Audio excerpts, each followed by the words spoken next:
Every believer has angelic guardians. I don't know if it's one guardian angel or if it's multiple guardian angels, but Psalm 91 verses 11 and 12 say that he will give his angels charge over us to keep us in all our ways, lest we dash our foot against a stone. And in Hebrews 1:14, it says that angels are ministering spirits sent forth to minister, to serve them that are the heirs of salvation. Guess who that's talking about? The heirs of salvation. Yeah, us, Christians. And so they're ministering spirits who minister to us and they serve us.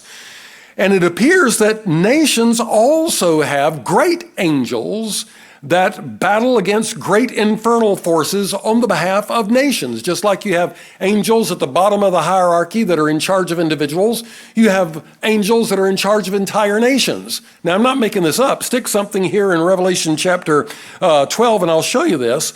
Revelation chapter 12, and then back up to Daniel chapter 10. And Daniel has been praying for 3 weeks, and finally, after 3 weeks, God sends an angel to answer Daniel's prayer, and the angel says, from the time you first began praying, I was dispatched to come and answer your prayer, and now it's 3 weeks later, and the angel finally shows up. And if I'd been Daniel, I'd have probably looked at my wrist sundial and said, hey, what took you so long? If you began 3 weeks ago, what's been holding you up? And he tells what's been holding him up. And he says in verse number 12 of Daniel 10, then said he, this angel, unto me, fear not, Daniel, for from the first day that thou didst set thine heart to understand and to chasten thyself before thy God, thy words were heard, and I am come for thy words. So that was 21 days ago.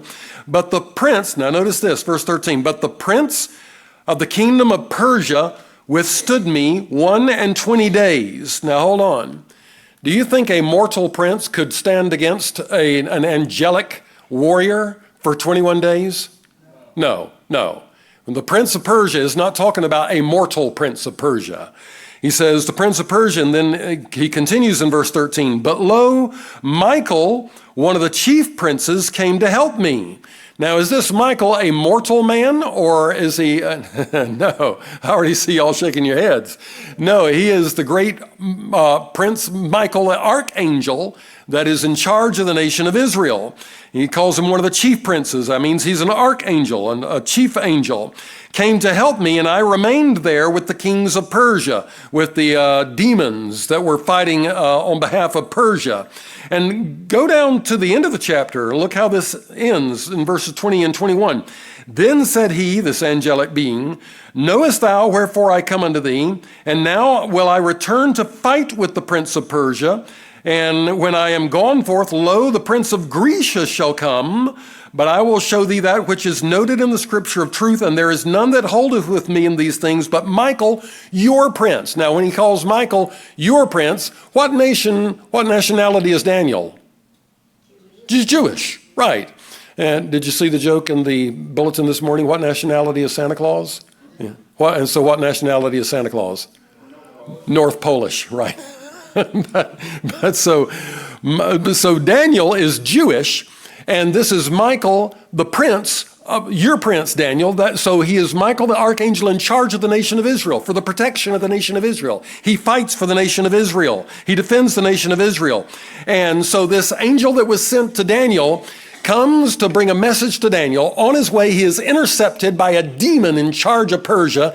And so you can see their lightsabers going back and forth. And for 21 days, this angel cannot get past this demon in charge of Persia. Michael sees what's going on. He comes over to rescue the angel that's been held up and takes over the battle with this demon of Persia and frees up the angel that's coming with a message to finish his journey to Daniel. He gives the message to Daniel, and then he says in the end of the chapter, now I'm going to go back and relieve Michael, who's been filling in this battle for me while I've been coming and giving you this message. And after the prince of Persia is defeated, he says at the end of verse number 20, which demonic prince is going to come next? The one in charge of Grecia. That's right. And he says that there's nobody that holds with me in these things except Michael, your prince. So he and I are allies, and we're fighting them off. Historically, after Persia had dominated Israel, do you know what nation next came on the scene and defeated Persia? You can probably guess. If you don't know your history, you can look at verse 20 and figure it out, can't you? Yeah, Greece was the next great power afterwards. So these battles, these unseen wars going on in the heavens all around us, they cast their shadows in the headlines of this world.